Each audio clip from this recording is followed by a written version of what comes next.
बच्चों, मैं Vicky CM and Vicky coaching में आपका स्वागत करता हूं। मैं पढ़ाऊंगा आज आपको सिकंदर के बाद मौर्य वंश, ठीक है नहीं, यानी कि मैं इतिहास को आगे बढ़ाता हुआ चला जाऊंगा। तो शुरुआत करते हैं सिकंदर की। और सिकंदर कौन सा था? ये थर्ड था। जब भारत में नंद वंश चल रहा था, नंद वंश के बाद आता है मौर्य वंश।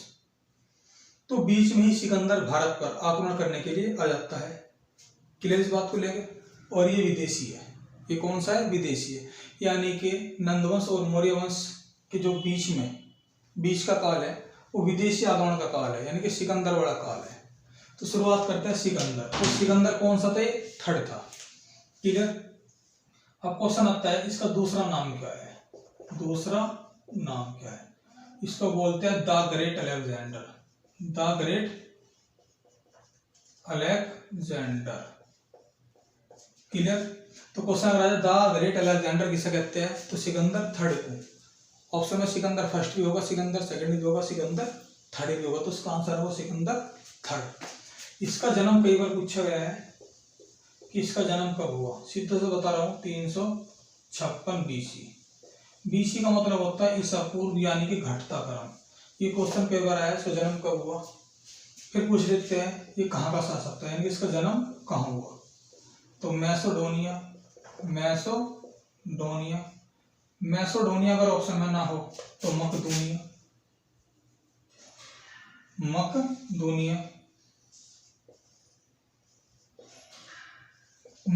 भी ऑप्शन में ना हो तो आंसर लगेगा यूनान, यानी कि सिकंदर यूनान का था। वैसे मकदूनिया क्वेश्चन में आ जाता है कि सिकंदर कहाँ का शासक था? मकदूनिया का शासक था। और मकदूनिया ऑप्शन में ना हो तो यूनान या मैसेडोनिया, एक ही नाम है, एक ही बात है। क्लियर। इसके पिता का नाम क्या है? पिता को कहते हैं फिलिप सेकंड। क्या कहते हैं? फिलिप सेकंड है। और जो ये गद्दी पर बैठा था फिलिप सेकंड, कहाँ की? मैसेडोनिया की गद्दी पर ये बैठा था 359 बीसी में। और 3 साल बाद ही सिकंदर का जन्म हो गया था। घटता क्रम है बीसी का मतलब है। 3 साल बाद ही जन्म हो गया था। फिर क्या हुआ? सिकंदर गद्दी पर कब बैठा? सिकंदर गद्दी पर कब बैठा? सिकंदर गद्दी पर बैठा 326 बीसी। 336 बीसी। 20 वर्ष की उम्र में। यानी कि पापा की मृत्यु के बाद सिकंदर गद्दी पर बैठ गया 336 बीसी में, 20 वर्ष की उम्र में। क्लियर। इसके घोड़े का नाम क्या है? अगर आपसे पूछे, घोड़े का नाम है इसका बुकाफेला। घोड़े का नाम क्या है इसका? बुकाफेला है। क्लियर इस बात को लेकर। इसका गुरु कौन है? इसका गुरु है अरस्तु। इसका गुरु कौन है? अरस्तु है। और मनुष्य एक सामाजिक प्राणी है, ये किसकी उक्ति है? ये आपके अरस्तु की उक्ति है। अब अरस्तु इसको शिक्षा देता था, तो ये शिक्षा अरस्तु से ग्रहण नहीं करता था। ये कहता था कि मुझे आपकी तरह सज्जन या विद्वान नहीं बनना है, मुझको तो विश्व विजेता बनना है। तो सिकंदर ने जो आदर्श बना रखे थे, सिकंदर ने जो आदर्श बना रखे थे, मैं आपको बता दूं।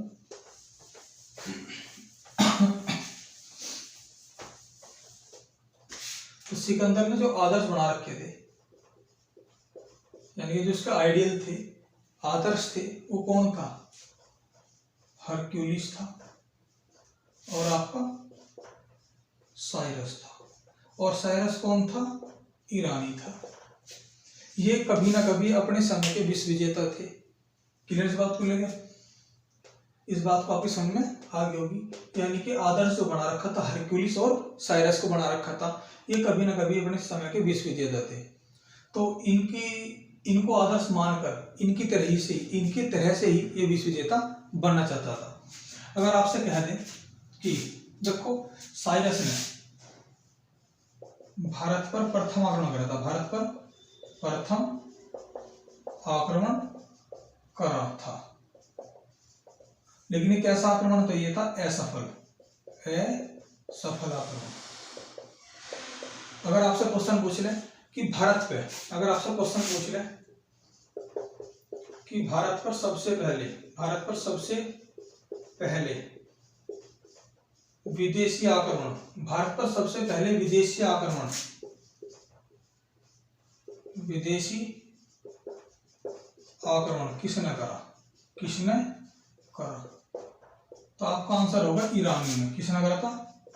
ईरानियों ने। ये क्वेश्चन कई बार आया है, किसने करा था? ईरानियों ने। लेकिन जो साइरस ने करा था वो सफल आक्रमण नहीं था।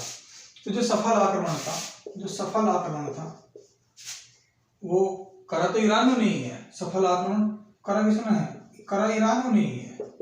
ध्यान रखोगे आप, करा ईरानियों ने ही है। लेकिन करने वाला राजा जो था वो कौन था? वो था आपके डेरियस प्रथम या दारा प्रथम या दारव्यूह प्रथम, एक ही नाम है। डेरियस प्रथम को दारा प्रथम कहते हैं या दारव्यूह प्रथम कहते हैं। क्लियर? ये किस वंश का था? किस वंश ने करा था? ये किस वंश का था? हकमनी वंश का था। कब करा? 600 BC में करा। किसी किसी किताब में 522 BC लिखा होगा, लेकिन आप 600 ध्यान रखोगे। क्लियर इस बात को लेकर? तो क्वेश्चन अगर आता है भारत पर सबसे पहले विदेशी आक्रमण किसने करा था? तो ईरानियों ने करा था। किस वंश ने करा था? क्योंकि ये नहीं माना जाता, ये आक्रमण नहीं माना जाता। तो किस वंश ने करा था? हकमनी वंश ने करा था। राजा कौन था? डेरियस प्रथम, दारा प्रथम, दारव्यूह प्रथम, जो भी ऑप्शन में होगा। क्लियर इस बात को लेकर? ठीक। तो इनकी तरीके से ही क्या बनना चाहता था? इनके तरह से ही विश्व विजेता बनना चाहता था। तो सिकंदर ने 2 वर्ष में सेना तैयार करी। कितने वर्ष में करी? 2 वर्ष में करी। 30,000 पैदल सैनिक थे इसके पास। 30,000 क्या थे? पैदल सैनिक थे। क्लियर? और 500 क्या थे? घुड़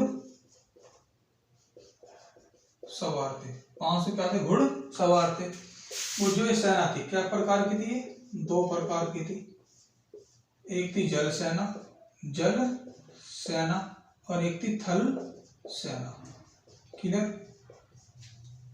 जल सेना इतनी खतरनाक थी कि पानी में उल्टे तैर गए, नीचे ही पूरी नदी पार कर जाते थे।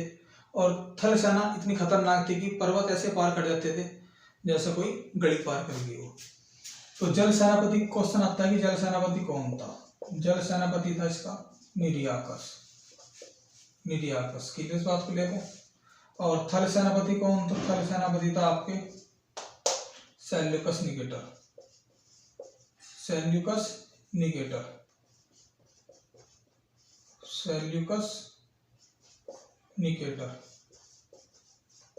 कौन था? सेल्यूकस निकेटर था।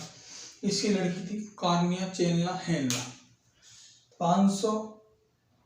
305 BC में चंद्रगुप्त मौर्य ने सेल्यूकस निकेटर को हरा दिया था और इसने अपनी लड़की कार्निया चेलना हेलना का विवाह चंद्रगुप्त मौर्य से कर दिया था। इसने चंद्रगुप्त मौर्य को 4 क्षेत्र दहेज में दिए थे। एरिया, अराकोसिया, जैड्रोसिया, पेरीपंसदाय को वर्तमान में काम्बुल कहते हैं। जैड्रोसिया को मकरान या बलूचिस्तान का तट कहते हैं। अराकोसिया को यानी कह सकते हो आप अराकोसिया को कहते हैं आपके गांधार या कांधार का वर्तमान कांधार बोलते हैं। कांधार बोलते हैं और एरिया को बोलते हैं हेरात। तो और सेल्यूकस निकेटर चंद्रगुप्त मौर्य ने उल्टे इसको फिर 5 हाथी उपहार में दिए थे कि कहीं ना कहीं मेरे पार रोकने लगे कि मैंने दहेज लिया। तो शुरुआत करते आके तो फिर क्या करा? जब इसके पास सेना तैयार होगी इसने आक्रमण करने शुरू करे। तो ये सबसे पहले कहाँ गया था? ये ईरान गया। ईरान की राजधानी थी पार्सिपोलस। ईरान की राजधानी क्या थी? पार्सिपोलस थी। क्या थी? राजधानी थी ईरान की। अगर आपसे ईरान का चलो छोड़ दो, ईरान की राजधानी क्या थी? पार्सिपोलस थी। तो यहाँ पे युद्ध होता है। किस किस के बीच होता है? यहाँ का राजा था वो था आपका डेरियस III और किसके बीच होता है? सिकंदर के। जीत किसकी होती है? सिकंदर की होती है। और युद्ध कब हुआ था? 331 BC में हुआ। इस युद्ध को बोलते हैं ईरान का युद्ध या इसको बोलते हैं अर्बेला का युद्ध। हर बेला का युद्ध कहते हैं। क्लियर। इस युद्ध के बाद सिकंदर ने ईरान का अपने आप को सम्राट घोषित करा। अपने आप को क्या करा? अपने आप को सम्राट घोषित कर दिया। सम्राट घोषित कर दिया। उसके बाद सिकंदर ने एशिया माइनर जीता, मिस्र जीता। मिस्र के बाद कहाँ गया? अफगानिस्तान में गया। इसने कहाँ प्रवेश करा? फिर अफगानिस्तान में प्रवेश करा। फिर कहाँ प्रवेश करा बच्चों ने? अफगानिस्तान में।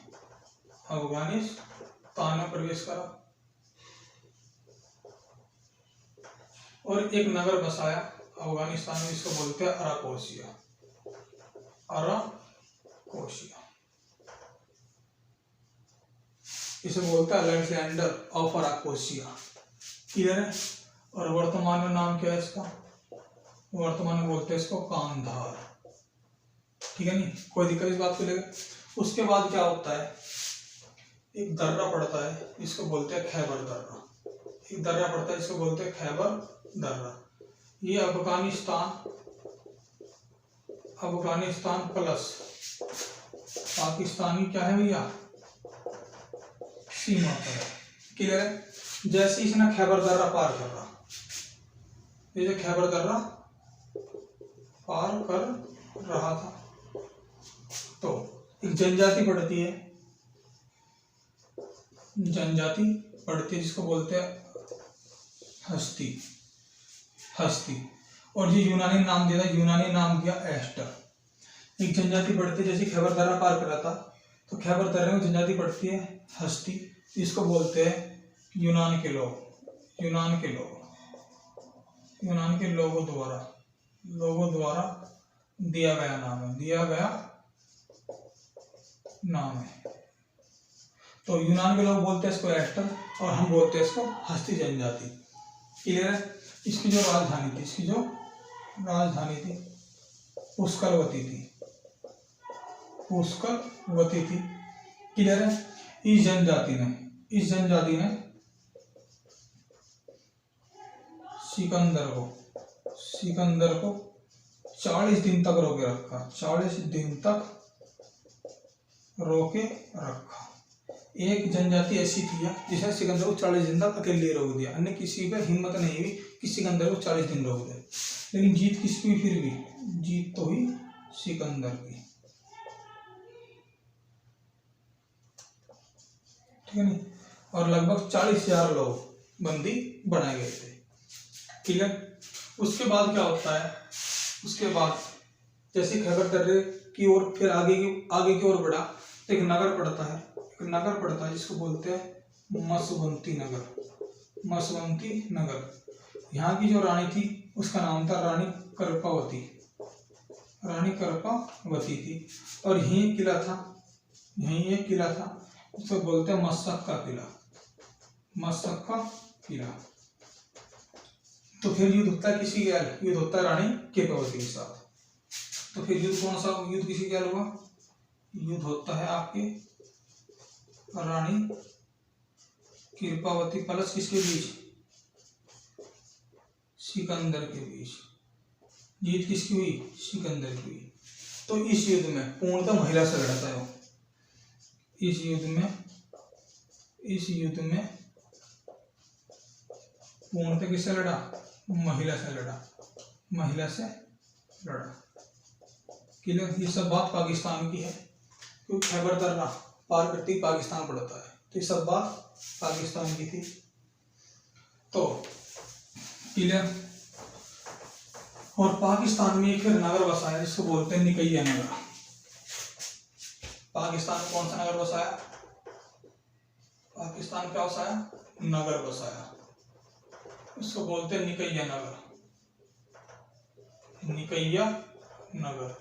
कौन सा नगर है बच्चों?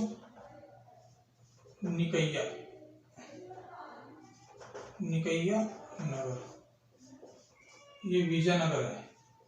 निकैया नगर क्या कहते हैं? विजयनगर है। लेकिन ये कहाँ है? पाकिस्तान का विजयनगर है। ये पाकिस्तान का विजयनगर है। उसके बाद पाकिस्तान में ही हिंदुकुश पर्वत पड़ता है, हिंदुकुश पर्वत। क्लियर है। अब हिंदुकुश पर्वत को क्या करता है, पार करता है और हिंदुकुश पर्वत पार करता है, फिर क्या होता है, आगे एक खाई आती है,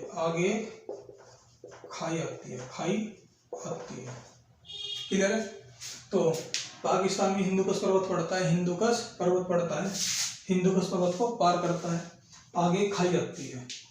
इस खाई को पार करने के लिए वो क्या बनाता है, वो हिंद का पुल। कौन सा पुल बनाता है, वो हिंद का पुल बनाता है। फिर यहाँ 40 दिन रुकता है। एक जोशी होता है, यहाँ बताया जाता है सिकंदर को, ये बहुत बड़ा जोशी है।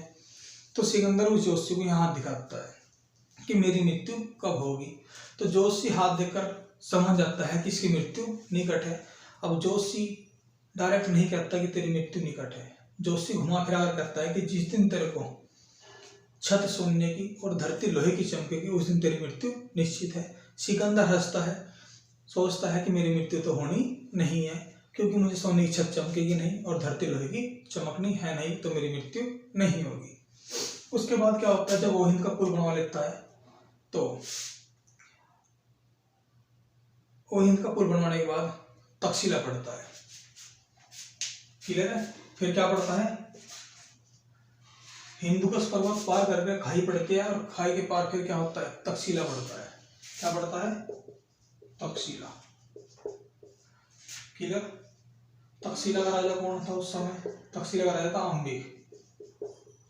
तक्षशिला का राजा कौन था, अंबिक था उस समय। क्लियर इस बात को लेकर। और तक्षशिला का जो कुलपति था, कुलपति कौन था उस समय, था आपके चाणक्य। कौन था, चाणक्य था।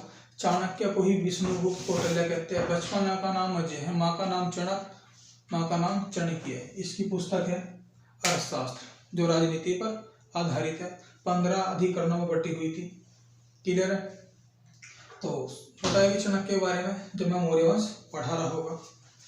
तो कुलपति कौन था, चाणक्य था। तो जो आपका सिकंदर है, तक्षशिला के राजकुमार अंबिक पर संदेश भिजवाता है कि या तो आज समर्पण कर दो या मेरे साथ युद्ध लड़ो। अंबिक बताता है चाणक्य को। चाणक्य कहता है अंबिक को, मैं ऐसा षड्यंत्र रचूंगा कि वो सिकंदर भारत आ ही नहीं सकता। लेकिन अंबिक डर जाता है। तो अंबिक क्या करता है, आत्मसमर्पण कर देता है। अंबिक ने सिकंदर को क्या करा भैया, आत्म समर्पण करा। सिकंदर घोड़े पे ऐसे बैठा रहता है और ये जाकर अपनी तलवार घोड़े की बोका फैला के सामने रख देता है, आत्मसमर्पण कर देता है। क्लियर इस बात को लेकर। तो क्वेश्चन आता है, पहला देशद्रोही कौन है, पहला देशद्रोही कौन है, पहला देशद्रोही। तो आंसर होगा अंबिक होता है। क्लियर है। और मैं आपको बता दूं, जो तक्षशिला है, तक्षशिला है किस नदी के बीच में है, किस नदी के बीच में ही क्वेश्चन कई बार है। तो ये आपके सिंधु नदी प्लस झेलम के बीच में है। क्लियर है। तक्षशिला किस नदी के बीच में, सिंधु नदी व झेलम नदी के बीच में है। बौद्ध धर्म की शिक्षा दी जाती थी तक्षशिला में, सबसे पुराना विश्वविद्यालय दिया है। क्लियर से बात को लेगा। तो उसके बाद क्या होता है, चाणक्य को पता लगता है कि इसने आत्मसमर्पण कर दिया। चाणक्य और राजाओं को भी आगे संदेश भिजवाता है कि भाई तुम सब मिलकर युद्ध लड़ो। लेकिन चाणक्य की बात कोई नहीं मानता। तो चाणक्य गुस्से में आकर मगध चला जाता है। क्लियर है। तो चाणक्य की बात बाद में करेंगे, मगध की बात बाद में करेंगे। उसके बाद क्या होता है, तक्षशिला के बाद में झेलम नदी के पार पंजाब क्षेत्र का जो राजा होता है पोरस होता है। कौन होता है, पोरस होता है। पोरस को संदेश भिजवाता है कि मेरे साथ युद्ध लड़ो या आत्मसमर्पण करो। तो पोरस कहता है कि मैं आत्मसमर्पण नहीं करूंगा, मैं आपसे युद्ध लड़ूंगा। मैं क्या लड़ूंगा, आपसे युद्ध लड़ूंगा। तो सिकंदर को लगता है कोई तो राजा है युद्ध करने वाला। क्लियर। तो जब सिकंदर झेलम नदी को पार कर ही रहा था, जब सिकंदर झेलम नदी को पार कर रहा था, झेलम नदी में बाढ़ आ जाती है, यानी पानी ओवर हो जाता है। तो वहाँ के लोगों से पूछता है कि ये पानी कब हल्का होगा। तो वहाँ के लोग कहते हैं कि लगभग 3 महीने लग जाएंगे, बरसात का मौसम चल रहा है, 3 महीने लग जाएंगे। लेकिन इतना टाइम सिकंदर कहाँ लगा होगा। तो सिकंदर ने क्या करा, जल सेनापति निर्यातस को बुलाया कि भाई तू किस काम आओगे अब जा। तो बोले कि भाई ये सारी सेना पार जानी है। तो ये इतनी खतरनाक थी सेना, इतनी खतरनाक सेना थी जल वाली कि वो उल्टा तैर गई, झेलम नदी पार कर गई और साथ में घोड़े भी लेके चली गई थी। तो अब युद्ध होगा सिकंदर और पोरस के बीच में। तो भैया बात करेंगे पोरस। पोरस कहाँ का राजा था? पंजाब। क्लियर है? और किस किस के बीच में युद्ध हुआ? सिकंदर के। क्लियर है? जीत किसकी हुई? जीत हुई सिकंदर की। तो क्वेश्चन आता है किस नदी पे युद्ध लड़ा गया? किस नदी पे युद्ध लड़ा गया? तो नदी का नाम था झेलम। और झेलम को ही आपके ऋग्वेद में वितस्ता कहते हैं। क्या कहते हैं? वितस्ता कहते हैं। और इस युद्ध का दूसरा नाम है हाइड स्पीच का युद्ध। दूसरा नाम क्या है इस युद्ध का नाम? हाइड स्पीच का युद्ध। हाइड स्पीच का युद्ध। क्लियर बात को लेके? क्योंकि जो हाइड स्पीच जो नाम दिया गया है वो सिकंदर द्वारा इस नदी को नाम दिया गया है। ठीक है ना? सिकंदर ने नदी का नाम दिया था। लो जी, सिकंदर ने नदी का नाम दिया था। नदी का क्या दिया था? नदी का नाम दिया था। यानी कि सिकंदर झेलम को हाइड स्पीच नदी कहता था और हम कहते हैं झेलम, और ऋग्वेद में कहते हैं वितस्ता।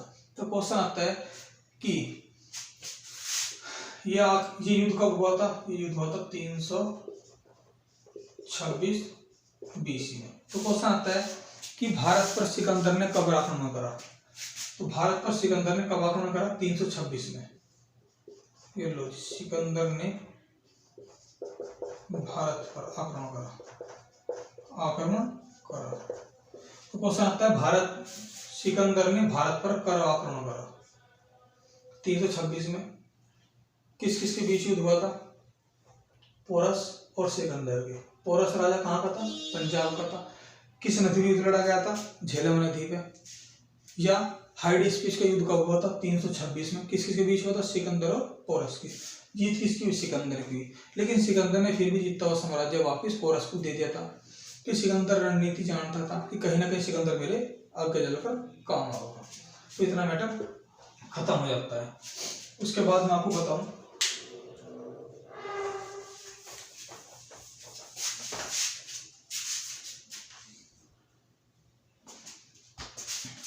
आपको सिंधु नदी है। सिंधु नदी, फिर आपके झेलम, फिर आपके चिन्नाव, फिर आपके रावी, फिर आपके व्यास और फिर आपके सतलज। तो सिंधु नदी तो पार कर ली थी, झेलम को पार करके युद्ध हो गया और झेलम नदी पे एक नगर बसाया। मैं आपको बता दूं, नगर बसाया किसको बोलते हैं? बुका फैला नगर। बुका फैला नगर किसके नाम पर? घोड़े के नाम पर, अपने घोड़े के नाम पर। क्लियर? तो झेलम नदी पार करी, फिर चिन्नाव पार करी, फिर रावी पार करी, फिर रावी से लेकर व्यास नदी तक। किस से? यानी कि रावी से लेकर व्यास नदी तक 3 जनजाति पड़ती है। एक का नाम है कत्था जनजाति, और एक यहाँ क्षेत्र पड़ता है मुल्तान जनजाति है। ऑक्सीड्रैकोई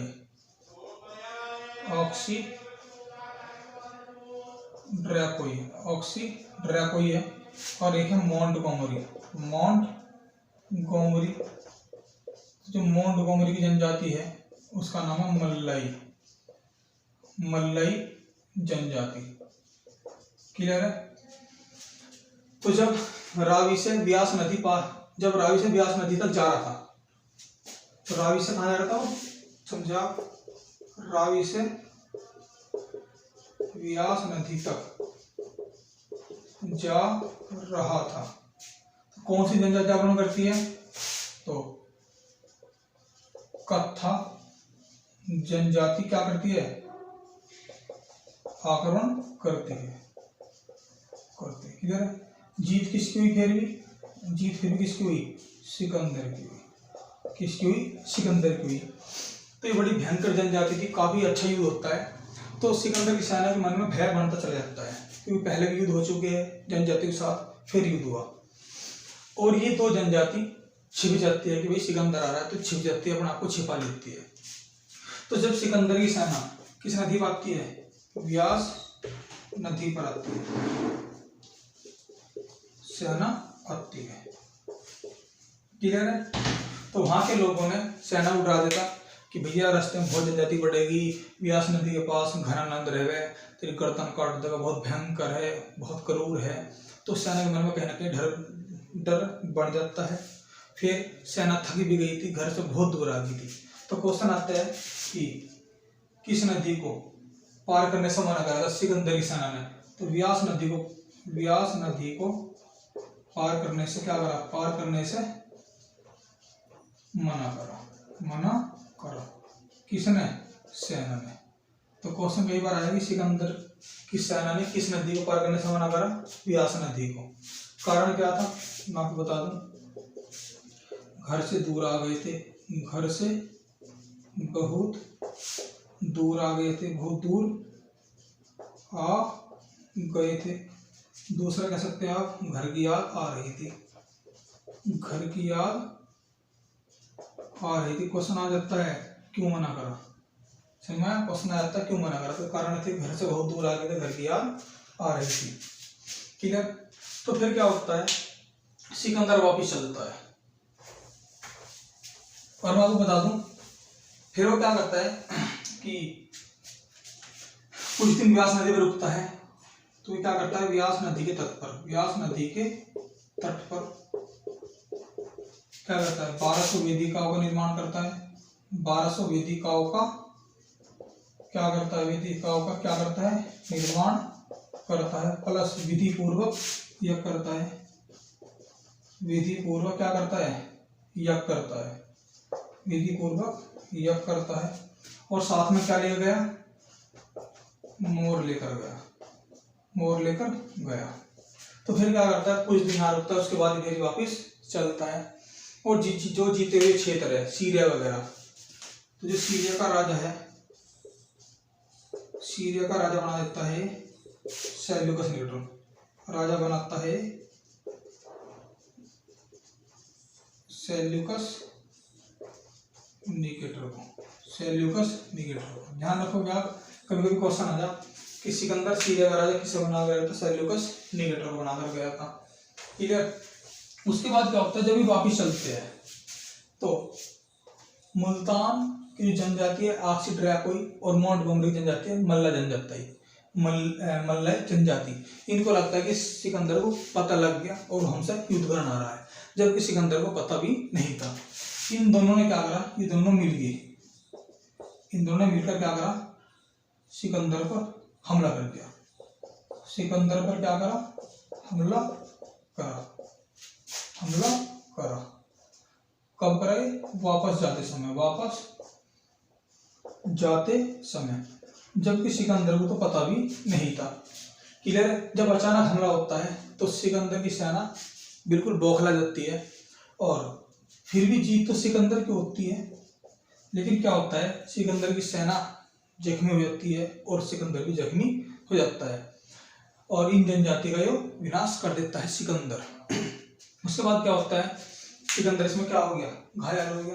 सिकंदर क्या हो गया? हाँ, सिकंदर हो गया आपका घायल। क्लियर है? तो अब सिकंदर क्या कर रहा है? वापिस जा रहा है। सिकंदर क्या कर रहा है? अब वापिस जा रहा है। अब सिकंदर जब वापिस जा रहा तो सिकंदर के रास्ते में क्या होगी? तबीयत डाउन होगी। रास्ते में क्या होगी? रास्ते में तबीयत क्या होगी? डाउन होगी। क्लियर इस बात को लेकर? किसी ने बताया बुखार हो गया, किसी ने बताया मलेरिया हो गया। क्लियर इस बात को लेकर? तो सिकंदर सेल्यूकस निकेटर कहता है कि मुझे आराम करना है। सिकंदर सेल्यूकस निकेटर कहता है मुझे आराम करना है। तो सेल्यूकस निकेटर कहता है कि बराबर में नदी है, नदी के बराबर में पेड़ है, आप वहां आराम कर लो, लेकिन सिकंदर मना कर देता है। तो क्या होता है, सेल्यूकस निकेटर अपना कवच तारता है, उसको पीठ का सपाट करके धरती बिछा देता है। जो माल लूट के लाए थे सोना चांदी, उसमें सोने की छतरी होती है, ऊपर छतरी लगा देता है। तो जब सिकंदर सो के उठता है तो उसकी आंख खुलती है, उसे सोने की छत नजर आती है और धरती ढकी नजर आती है। उसको लगता है कि मेरी मृत्यु निश्चित है। वो फटाफट अपनी सेनाओं को बुलाता है। बताता हूं मैं, तो मैं बता दूं आपको। पहले 325 BC में क्या लौटा है, वापस घर लौटा, क्लियर है। और 323 BC में बेबीलोन में क्या होती है, बेबीलोन में इसकी मृत्यु होती है। ये क्वेश्चन आता है, मृत्यु कब होती है, बेबीलोन में होती है। कब होती है, 323 में। कितनी उम्र में, 33 वर्ष की उम्र में। क्वेश्चन आता है, भारत कितने महीने रहा, भारत कितने माह रहा, तो आंसर होगा 19 माह। तो जब इसकी मृत्यु होती है तो ये सभी सेनाओं को बुलाता है। ऐसा पता लग जाता है कि मेरी मृत्यु आज निश्चित है। सभी सेनाओं को बुलाता है, कहता है कि जब मैं मरूं, मेरी अर्थी जाए तो मेरी अर्थी मेरी चिकित्सा लेके जाए, और जब मेरी अर्थी जाए तो रास्ते में सारे सोना चांदी बिछवा देना, और जब मुझको जलाया जाए तो मेरे हाथ कफन से बाहर निकाल दिया जाए। तो सेल्यूकस निकेटर कहता है कि आप ऐसी इच्छा क्यों रख रहे हैं। तो सिकंदर कहता है कि जब मृत्यु निश्चित हो तो ना तो चिकित्सक बचा सकता, ना कोई बचा सकता। निश्चित तो निश्चित है। मैंने अपने फिजिशियन को, डॉक्टर को इतना पैसा दिया, क्या मुझे बचा पाए, नहीं बचा पाए। जिसकी खतर जीवन भर लड़ता रहा, क्या मुझे सोना चांदी बचा पाई, नहीं बचा पाई।